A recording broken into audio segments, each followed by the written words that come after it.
호세아 4장부터는 이제 하나님께서 이스라엘이 지었던 죄에 대해서 비난하시고 이제 고발하시는 그런 내용들이 나옵니다. 지난주에는 이제 어떤 부분에 대해서 하나님께서 비난하고 고발하셨냐면 이제 영적 지도자들인 제사장들이 망가졌다. 그들이 제 기능을 하지 못한다. 이런 얘기를 하셨고요. 오늘 본문에 이르러서는 이제 우상 숭배의 죄에 대해서 지적을 하시는데요. 특별히 이 부분을 통해서 우리가 생각해 볼 수 있는 점은 하나님께서 북이스라엘 백성들이 드렸던 그 예배 방식과 관련돼서 그들의 죄를 말씀하셨다는 것을 기억할 필요가 있습니다. 13절에 따르면 북이스라엘 백성들이 예배를 드리는 장소는 이제 두 가지 조건이 필요했습니다. 이 두 가지 조건이 이제 갖춰진 장소에서 주로 예배를 드렸는데요. 첫 번째로는 그 장소가 지리적으로 높아야 됩니다.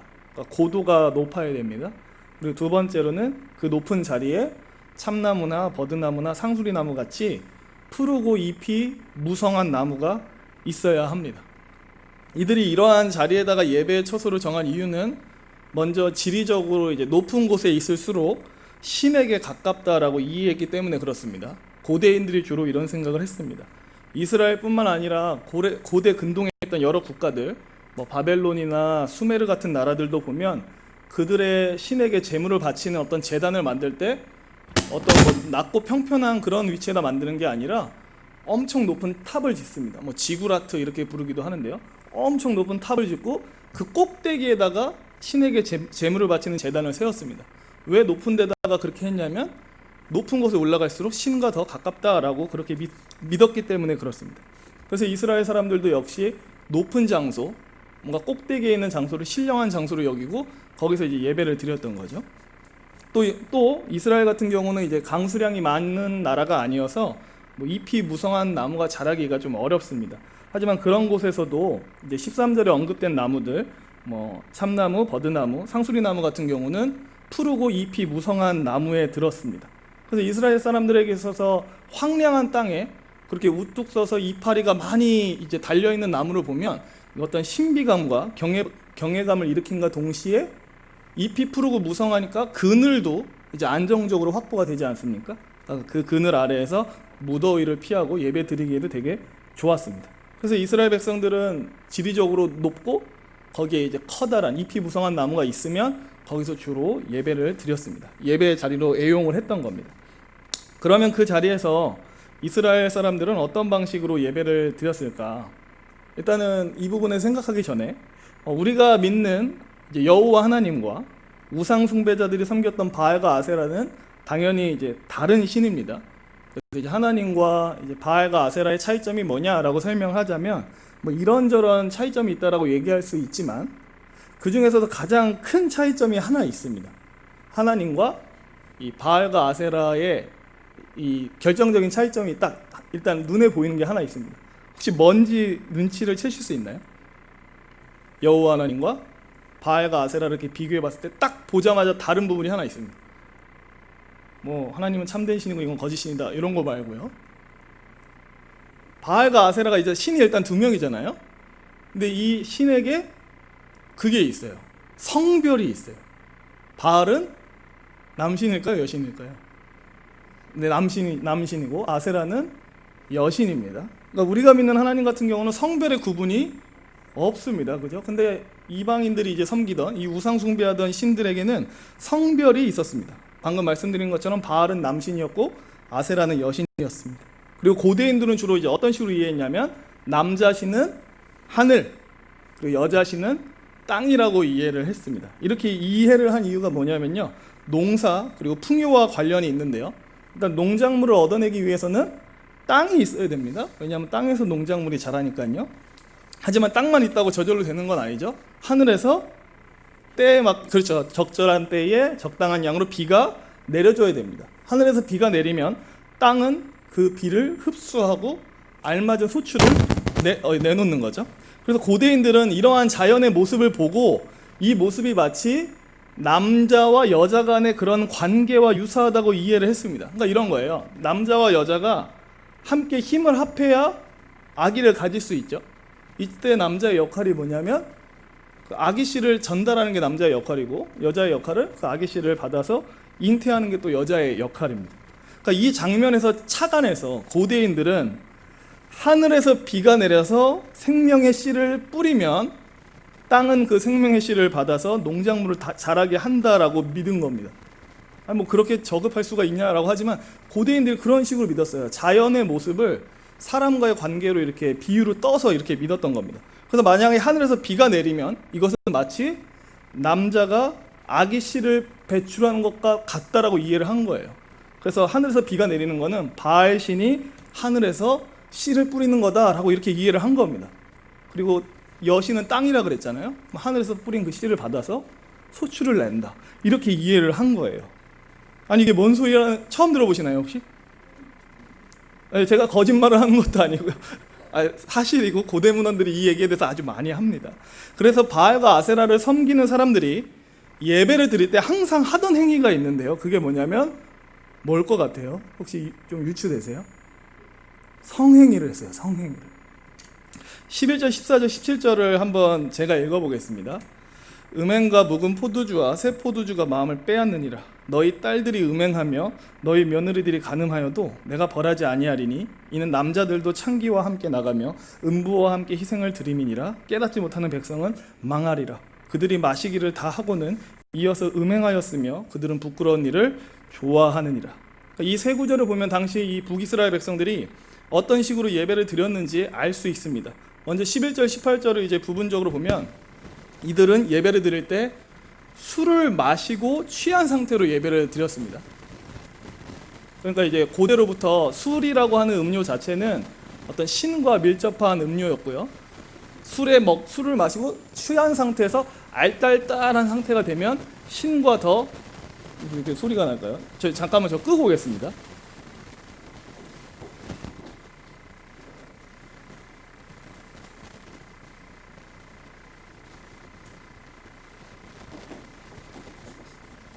네.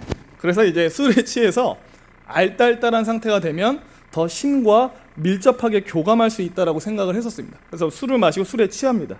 그리고서 14절에 보면 음부와 함께 희생을 드렸다라고 얘기를 하는데요. 이건 쉽게 얘기하면 그 예배의 자리를 지키고 있는, 쉽게 얘기해서 신전 창녀가 있었습니다.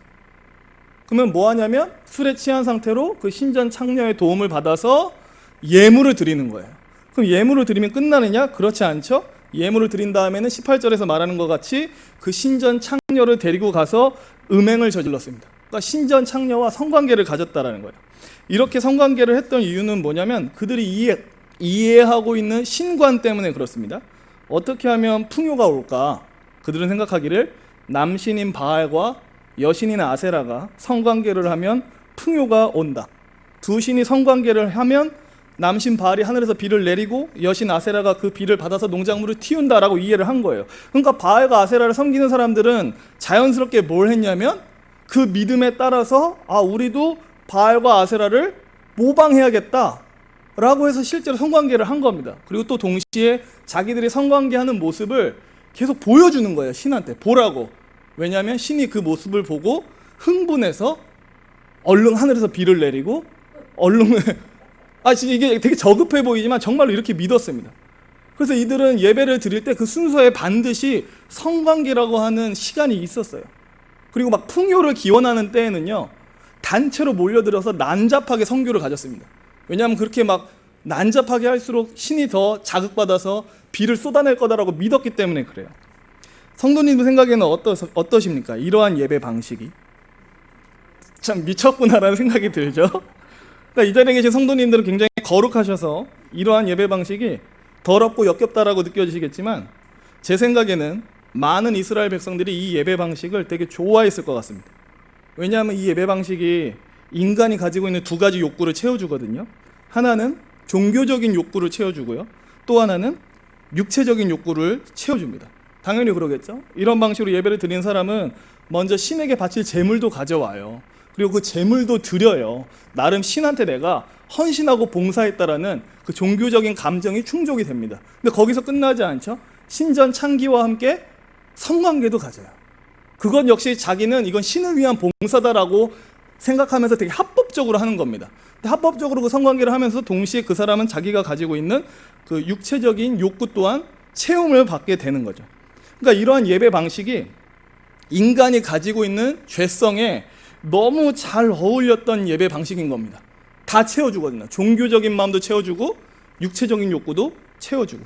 그래서 이러한 예배 방식은 이미 가나안 땅에 성행했지만 이스라엘 백성들 사이에서도 삽시간에 퍼졌고 널리 성행했으며 걷잡을 수 없을 정도였습니다. 그러니까 북이스라엘 전체가 이 예배 방식으로 물들었던 거죠. 13절을 우리가 함께 읽어보도록 하겠습니다. 시작. 그들이 산 꼭대기에서 제사를 드리며 작은 산 위에서 분향하되 참나무와 버드나무와 상수리나무 아래에서 하니 이는 그 나무 그늘이 좋음이라. 이러므로 너희 딸들은 음행하며 너희 며느리들 간음을. 13절에 보면 딸들과 며느리들도 행음하고 있다고 말을 하는데, 여기서 딸들과 며느리들이라는 말은 그냥 이스라엘에 있는 여성들을 통칭하는 표현이라고 보시면 됩니다. 그러니까 이런 얘기를 하는 거예요. 이스라엘 남성들이 이러한 음란한 예배 방식에 몰두했을 뿐만 아니라 이스라엘 여성들 역시 여기에 같이 몰두했다라는 겁니다. 그러면 이런 환경에서 태어난 아기들은 어떨까요? 아이들은 부모님들이 그렇게 하는 거를 자연스럽게 보고 배웠으니까 그냥 똑같이 그런 애들로 자랄 겁니다. 그냥 나라 전체가 음란한 예배로 그냥 가득 찬 나라가 되는 겁니다. 근데 이제 제가 일단 말씀드리고 싶은 건 뭐냐면, 아니 그거는 이제 바알과 아세라를 섬길 때만 그렇게 한 거 아닙니까? 라고 할 수 있는데, 이때 북이스라엘의 그 종교적인 토양 자체가 여호와를 믿는 종교와 이 바알과 아세라를 믿는 종교가 좀 섞여 있었습니다. 제가 아주 예전에 한 7주 전에 호세아서 처음 설교할 때 그러한 어떤 글자가 발견됐다고 얘기를 했었어요. 어떤 얘기를 했냐면 여호와와 그의 아내 아세라를 예배하라. 그러니까 섞였다는 거예요. 원래 바알과 아세라가 부부인데 남편 여호와와 그의 아내 아세라를 예배하라, 이런 식으로 이미 이 북이스라엘의 종교가 여호와 종교와 이 바알 종교가 다 섞여 있었습니다. 그러니까 이들이 하나님께 예배한다고 했을 때도 아마 정상적인 방식으로 예배했을 거라고 기대할 수가 없습니다. 그리고 또 호세아서 2장에도 보면 하나님께서 그런 얘기를 하시죠. 나중에 이 패역한 이스라엘 백성들을 이제 때린 다음에 회복시킬 건데, 회복시키고 나면 이스라엘 백성들이 이렇게 말할 거다. 더 이상 하나님을 가리켜서 내 바알이라고 하지 않고 내 남편, 내 하나님, 이런 식으로 말할 거다라는 얘기를 하거든요. 그러니까 이스라엘 백성들 안에 그러니까 바알 신과 여호와 하나님에 대한 이 믿음이 이미 다 섞여 있었다라는 겁니다. 하지만 성도님들도 느끼시듯 하나님께서는 이스라엘 백성들에게 이런 식의 예배를 명령하신 적이 없습니다. 먼저는 아무 곳에서나 막 예배를 해도 된다고, 장소를 자유롭게 써도 된다라고 말씀하신 적이 없습니다. 신명기 12장 13, 14절 제가 읽겠습니다. 너는 삼가서 내게 보이는 아무 곳에서나 번제를 드리지 말고 오직 너희의 한 지파 중에 여호와께서 택하실 그곳에서 번제를 드리고 또 내가 내게 명령하는 모든 것을 거기서 행할지니라. 하나님께서 일찍이 이스라엘 백성들에게 모세를 통해서 말씀하시기를 하나님께서 택하실 그곳에 가서 번제를 드리고 하나님께서 내리신 모든 명령을 행하라 라고 말씀하신 적이 있습니다. 그 택하신 장소가 어딘지는 아실 겁니다. 거기가 이제 나중에 예루살렘이 되죠. 그래서 하나님께서 인정하시는 합법적인 예배는 어디서 드려야 되냐면 예루살렘에서 드려야 됩니다. 하지만 북이스라엘 백성들은 어디서 예배를 드렸냐면 높은 곳, 지리적으로 높은 곳, 그리고 무성한 푸른 나무가 있는 그런 자리에서 예배를 드렸습니다. 자기들 생각에는 거기가 예배드리기 딱 좋은 장소인 거예요. 하나님은 그렇게 말씀하신 적이 없는데 자기들은 그 장소를 선택한 겁니다. 또 하나님은 하나님께 예배하는 사람들이 술에 취해야 된다라고 말씀하신 적이 없습니다. 이게 레위기 10장에도 보면 나답과 아비후가 하나님 앞에 다른 불을 들였다가 불에 사름당해서 죽는 장면이 나와요. 그리고 나서 이제 나답과 아비후가 죽고 나서 하나님이 그의 아버지인 아론한테 신신당부하는 말씀이 나오는데 뭐라고 얘기하냐면 회막에 들어가서 섬길 때는 독주나 포도주에 취하지 말라, 아예 마시지도 말라고 얘기를 합니다. 그러니까 나답과 아비후가 왜 다른 불을 들였을까? 이유는 정확히 모르겠어요. 근데 하나님이 굳이 술을 언급하신 걸 보면 이들이 약간 알코올을 먹고 살짝 정신을 놨나? 이런 생각도 듭니다. 그러니까 하여튼 하나님은 예배의 자리를 섬기는 데 있어서 술을 마시라고 말씀하신 적이 없습니다. 그리고 또 무엇보다도 하나님께서 명령하셨던 예배 방식에는 성관계라고 하는 요소가 들어있지 않습니다. 성경에도 굳이 이와 유사한 일을 저질렀던 것을 굳이 찾아보자면 아주 똑같진 않지만 엘리의 아들들이 있었어요. 사무엘상 2장 12절과 22절을 한번 읽어보겠습니다. 함께 읽겠습니다. 시작. 엘리의 아들들은 행실이 나빠 여호와를 알지 못하더라. 엘리가 매우 늙었더니 그의 아들들이 온 이스라엘에 행한 모든 일과 회막문에서 수종드는 여인들과 동침하였음을 듣고, 엘리의 아들들이 불량배였습니다. 하나님께 바쳐진 제물에 손댔을 뿐만 아니라 22절에 말하기를 성막을 섬기는 여인들과 성관계까지 가졌다라고 얘기를 하고 있거든요. 하나님은 그래서 이 둘에게 분노하시죠. 하나님께 드려지는 예배를 업신여긴 이 두 아들한테 분노를 하시고, 뿐만 아니라 그 아들을 제대로 가르치지 않은 엘리한테도 분노를 하십니다. 그래서 너희 집안의 죄는 영원히 용서받지 못할 것이다 라고 되게 무서운 얘기를 하세요. 그리고 실제로 나중에 어떻게 되냐면 엘리는 뒤로 넘어졌다가 목이 부러져서 죽고, 두 아들은 전쟁통에 죽습니다. 그러니까 하나님의 예배를 멸시하고 금지하신 방식을 취했던 그들이 죽임을 당하는 걸 봐요. 그래서 여기까지 말씀을 살펴보면서 생각해 볼 지점은 뭐냐면, 하나님은 우리가 아무렇게나 예배한다고 해서 기뻐하지 않으신다는 겁니다. 그러니까 우리가 생각하기에는 이런 스타일로 예배 드리면 하나님이 기뻐하시겠지, 저런 스타일로 예배 드리면 하나님이 좋아하시겠지라고 생각한다고 해서 하나님이 기뻐하시는 건 아니라는 겁니다. 그러니까 우리 갈릴리 교회 같은 경우는 그런 영향을 거의 안 받은 것 같지만, 제가 10대 때만 해도, 제가 고등학생 시절만 해도 뭐가 있었냐면, 그 고등부에는 한 달에 한 번 열린 예배라는 게 있었습니다. 이 열린 예배의 취지는 뭐였냐면, 교회에 처음 온 사람들도 전혀 부담감 갖지 않고 불편함 갖지 않고 편하게 참석하게 하자가 취지였습니다. 그래서 어떻게 했냐면, 그날은 보통 예배실에는 장의자가 있잖아요. 장의자 다 치워버립니다. 그리고 원탁을 놓고 둘러앉을 수 있는 의자를 막 여기저기다가 막 여러 군데 세팅을 해요. 그리고 그날은 강대상도 치워버려요, 무대 위에서. 그리고 여기다 커튼을 이렇게 쳐놨었습니다, 앞에다가. 그래서 이제 어떻게 했냐면, 예배가 딱 시작되잖아요. 그러면은 불이 다 꺼져요.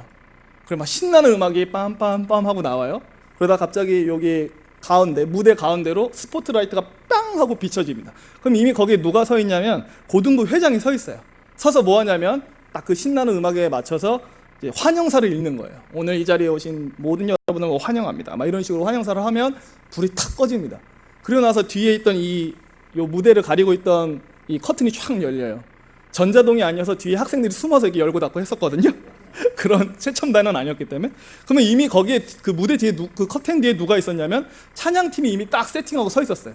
그럼 갑자기 막 사이키 조명 같은 것도 켜지고 하면서 멋들어지게 찬양을 연주를 합니다. 그리고 나면은 뭐가 또 시작되냐면, 또 다시 촥 하고 이제 커튼이 닫혀요. 역시나 자동이 아니기 때문에 학생들이 뒤에서 닫습니다. 그리고 다시 촥 열리면 이번에는 단막극을 하는 성극팀이 나와 있어요. 그럼 그날 설교와 관련된 성극을 막 자기들끼리 어설픈 연기로 막 하는 거예요. 제가 그때 그 성극팀 팀장이었거든요. 같이 막 발연기하고 했던 기억이 납니다. 그러고 나서 다시 끝나면 촥 닫히고 촥 열리면 이번에는 어떻게 되냐면, 이제 설교 시간인데, 설교 시간이 약간 설교 시간 같은 느낌이 아니라 마치 토크쇼 같은 분위기로 딱 앉혀놔요. 여기 전도사님 앉아있고, 그 다음에 누가 앉아있냐면 여기에 막 초대 손님 앉아있듯이 선생님이랑 학생이 이렇게 앉아있는 거예요. 그래서 어떤 식으로 했냐면 마치 토크쇼 하듯이 대화하면서 그날 설교를 했던 거예요. 어린 마음에 그렇게 한 달에 한 번 열린 예배가 열리면 어땠을 것 같으세요? 10대 때는 되게 좋았거든요. 그날은 막 예배 드리는 것 같은 기분도 안 들고 마치 잘 짜여진 공연에 초대받은 느낌이었어요. 그래서 이거 참 좋은 거다라고 어린 마음에 생각을 했는데, 이제 시간이 지나고 나서 성경에 대해서 좀 더 배우고 또 신학교도 다니고 우리 장로교 전통에 대해서 알아가면서 그런 방식의 예배가 예배로서 합당하지 않겠구나라는 생각이 많이 들었습니다. 그러니까 짤막하게 이제 몇 가지만 말씀드리자면, 예배는 기본적으로 믿지 않는 사람한테 초점을 맞추지 않습니다. 이건 잘 아셔야 돼요. 가끔 막 예배를 막 믿지 않는 사람한테 초점을 맞춰야 된다고 해갖고 막 다 바꾸는 걸 좋아하는 분들이 있거든요. 예배는 기본적으로 믿지 않는 사람을 초점을 맞추는 시간이 아니에요. 예배는 누가 오는 자리냐면, 엄밀하게 말하면 구원의 은혜를 입은 하나님의 백성들이 기본적으로 나와오는 게 예배예요. 그래서 예배는 믿지 않는 자들을 우선적으로 고려하지 않습니다. 하나님과 그의 백성들을 우선적으로 고려하는 게 예배의 자리예요. 그리고 이제 오늘 말씀을 통해서도 이제 제가 말씀을 드리듯이, 우리가 아무렇게나 우리가 좋다고 생각하는 방식으로 예배를 드린다고 해서도 하나님이 기뻐하시지 않습니다. 가끔 저도 그렇지만 성도님들 마음 안에 이런 식의 논리가 나올 때가 있어요. 우리가 괜찮다고 생각하면 하나님도 괜찮다고 생각하시겠지. 우리가 좋은 거라고 생각하면 하나님도 좋다고 하시겠지. 우리가 그걸 기뻐하면 하나님도 기뻐하시겠지라는 식으로 나나 하나님이나 똑같이 생각할 거라고 생각할 때가 많습니다. 하지만 죄성이 가득한 우리 안에서 만약 기발한 예배 방식이 고안되었을 경우에는 그것이 사실 하나님을 기쁘시게 할 가능성이 그다지 높지 않습니다.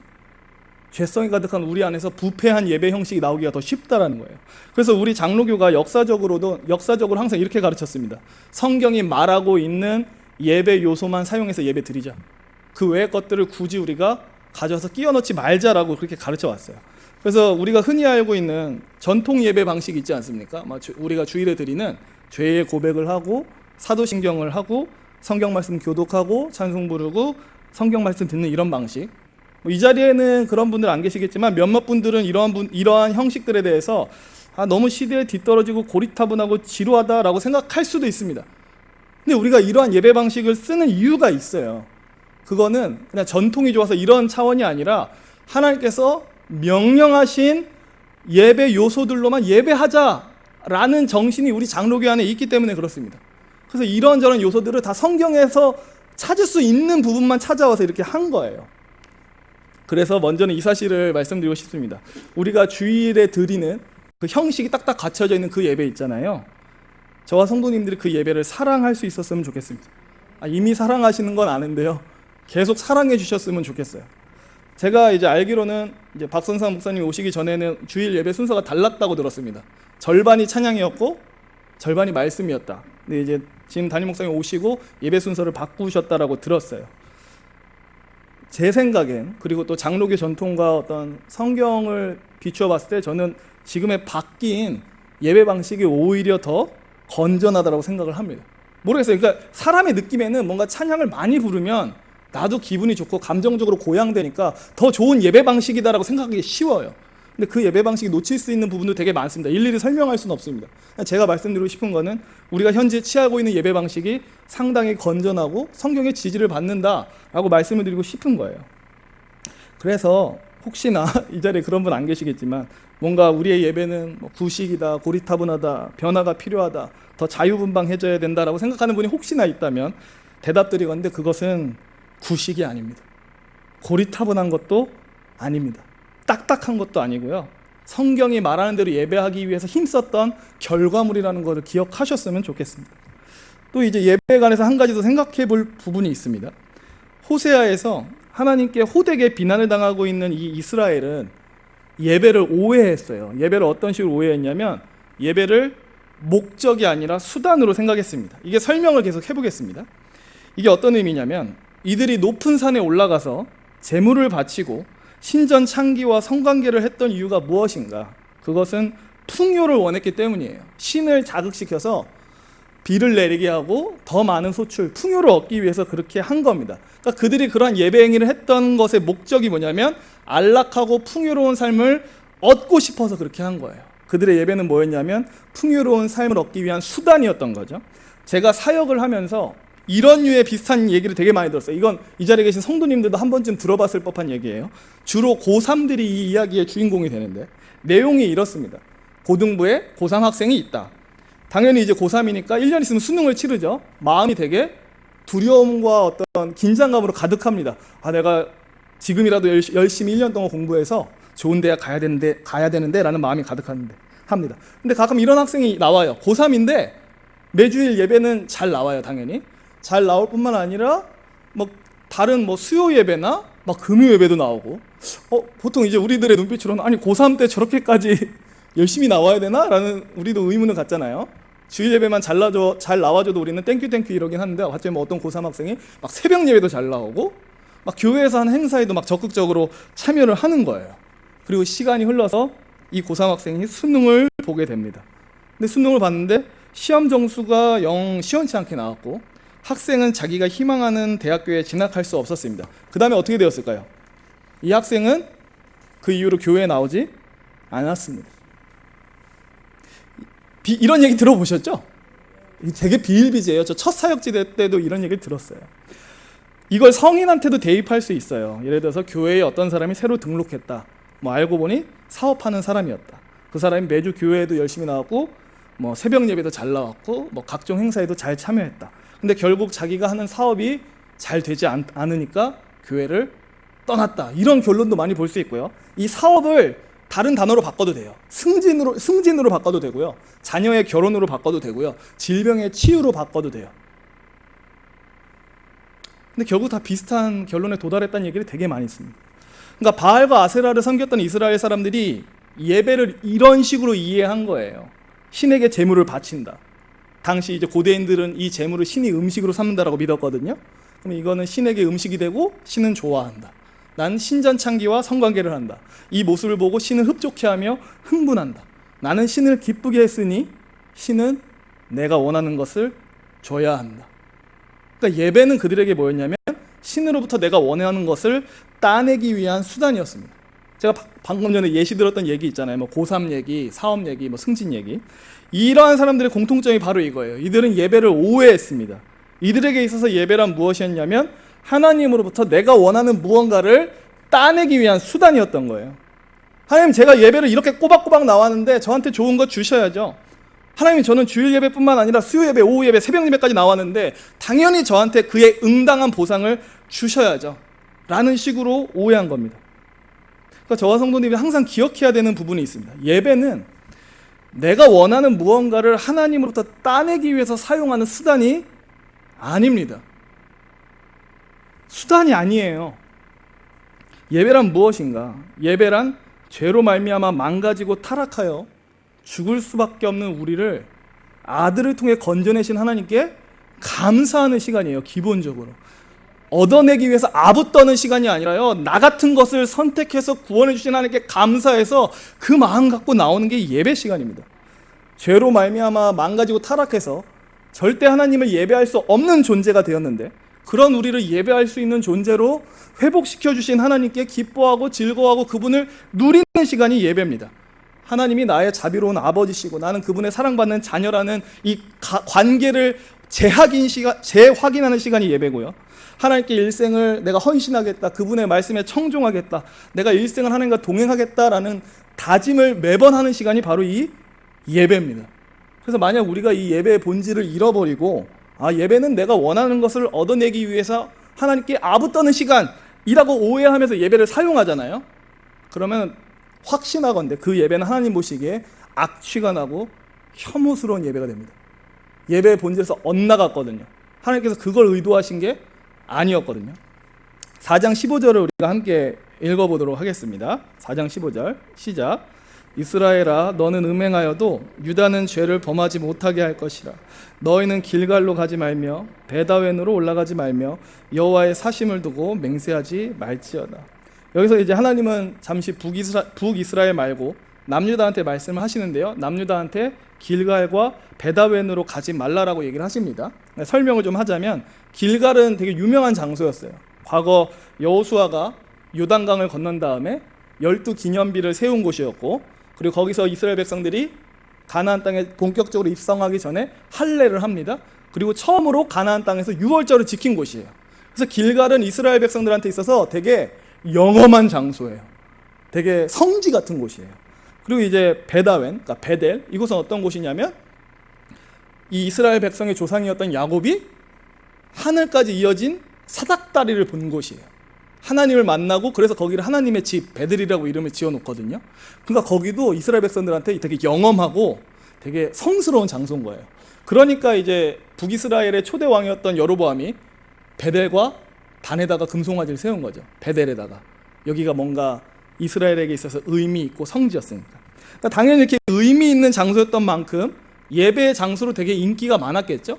예배의 장소로 인기가 많았으니까 당연히 어떤 문제가 생기냐면 타락하고 더러운 예배 방식이 거기에 도입돼서 그곳에서 그런 악한 예배들이 성행했을 게 분명합니다. 그래서 하나님이 유다한테 말씀하시는 거예요. 길갈에 가지 마라. 거기에 예배는 완전히 망가졌다. 베다웬도 가지 마라. 거기도 완전히 타락한 예배가 점철됐다라고 얘기를 하시는 겁니다. 그리고 하나님이 15절 끝에서 뭐라고 말씀하시냐면 여호와의 사심을 두고 맹세하지 말라라고 얘기를 하시거든요. 이거는 쉽게 풀면 이런 얘기입니다. 너희들은 하나님께서 명하지 않은 방식으로 예배를 드리고 그런 더럽고 추악한 방식으로 예배를 드리면서 여호와를 부르고 여호와의 이름으로 맹세를 하지만 그렇게 한다고 해서 하나님이 기뻐하시는 거 아니다. 오히려 하나님은 그러한 모든 행위를 하나님을 모욕하는 것으로 받아들이신다라고 이해해도 됩니다. 그래서 이제 이 말을 적용하자면 이렇게 받을 수 있습니다. 지금까지 했던 얘기지만 우리가 예배를 우리의 어떤 원하는 것을 얻어내기 위한 수단으로 이해하고 예배를 그런 식으로 사용한다면 우리의 예배는 하나님을 기쁘시게 하는 예배가 되기 어렵습니다. 오히려 하나님을 모욕하는 예배가 될 수 있습니다. 그리고 만약에 우리가 계속 사실 이 자리에 그런 식으로 예배하는 분이 별로 없을 거라 생각하지만 때로는 우리가 이제 영적으로 다운되거나 위기가 닥쳤을 때 이런 식으로 예배를 사용하고 싶은 마음이 들 때가 있거든요. 주여, 내가 예배 이렇게 잘 나왔으니까 어떻게 좀 해보세요. 예배 나온 횟수가 몇 회입니까? 막 이런 식으로 하면서 예배로 거래하려고 그러거든요. 근데 만약에 우리가 이런 식으로 예배를 사용하게 되면 결국 우리는 우상 숭배자들이 하는 행동과 다를 바 없는 행동을 하게 됩니다. 그리고 이런 식으로 자꾸 예배를 사용하잖아요. 그러면 하나님과 우리의 관계가 망가집니다. 우상 숭배자들이 가지고 있는 전형적인 특징이 있습니다. 그건 뭐냐면 그들은 그들의 신과 거래하기를 좋아합니다. 내가 신한테 이만큼 했으니까 신도 거기에 상응하는 뭔가를 나한테 반드시 내놔야 된다라고 생각하는 걸 좋아해요. 그들이 신에게 열성을 품고 자라는 이유는 근본적으로 신을 사랑하기 때문이 아닙니다. 따내기 위함입니다. 원하는 것을 원할 때 얻어내기 위해서입니다. 이게 우상 숭배자들이 신과 맺고 있던 관계였어요. 마치 금전 관계, 거래 관계 같은 거였죠. 그렇다면 과연 하나님께서 저와 성도님들에게 바라시는 관계도 이럴까요? 결코 그렇지 않습니다. 하나님은 저와 성도님들과 거래 관계를 원하시는 게 아니라 가족 관계를 원하십니다. 우리의 삶 전체를 원하시고 우리와 일생 동안 동행하며 사랑하길 원하세요. 우리의 예배는 그래서 거래의 시간이 아니라 우리를 영적 가족으로 불러주시고 우리에게 영생을 주신 하나님을 기뻐하는 자리가 돼야 합니다. 내게 결코 절대 헤아릴 수 없는 하늘의 복을 넉넉히 부어주신 하나님께 감사하고 그분을 즐거워하는 자리가 우리의 예배의 자리가 되어야 합니다. 말씀을 마치겠습니다. 이스라엘 백성들이 이렇게 망가진 이유, 이렇게 그릇된 예배의 열성을 부렸던 이유는 지난주에도 들었던 얘기거니와 4장 초반부에서 언급된 것처럼 이들에게 하나님을 아는 지식이 없었기 때문에 그렇습니다. 이들에게 하나님을 아는 지식이 없었고 그래서 이들은 이렇게 망한 상태에 이르게 된 겁니다. 그들은 성경을 통해서 하나님을 알지도 못했고요. 또 그분의 영광을 배웁지도 못한 사람들이었습니다. 하나님에 대해 모르니까 모르는 만큼 그들의 예배는 잘못된 방식으로 오염됐고 하나님을 모르니까 여호와만을 섬겨야 하건만 여호와 종교와 바알 종교를 섞어버리는 죄를 저지르고 말았습니다. 하나님이 유일하신 참된 신임에도 불구하고 거짓신 바알과 아세라 같은 취급을 당하게 됐습니다. 그들의 예배가 더러운 음행으로 점철됐고 그들의 예배는 소원과 바램을 이루는 수단으로 전락하고 말았습니다. 그래서 이 자리에 계신 저와 성도님들은 북이스라엘이 걸었던 이 폐역의 길을 걷지 않았으면 좋겠습니다. 항상 하나님을 올바로 알기를 좀 사모하고 갈망하는 그런 마음이 있었으면 좋겠습니다. 막 색다른 예배, 유행에 따른 예배, 인위적으로 만들어진 예배를 원하는 게 아니라 하나님이 성경을 통해서 명령하신 방식에 충실한 예배를 더 사랑하는 저와 성도님이 됐으면 좋겠습니다. 무엇보다도 계속 반복해서 말씀드리지만 예배를 나의 어떤 원함, 내가 필요한 무언가를 얻어내기 위한 수단으로 사용하는 게 아니라 아들을 통해 나를 구원하신 그 하나님께 감사하고 영광 돌리는 시간으로 사용할 수 있었으면 좋겠습니다. 그렇게 더욱 하나님을 바르게 알아가고 올바르게 예배하는 복된 성도님들이 되시기를 소망합니다.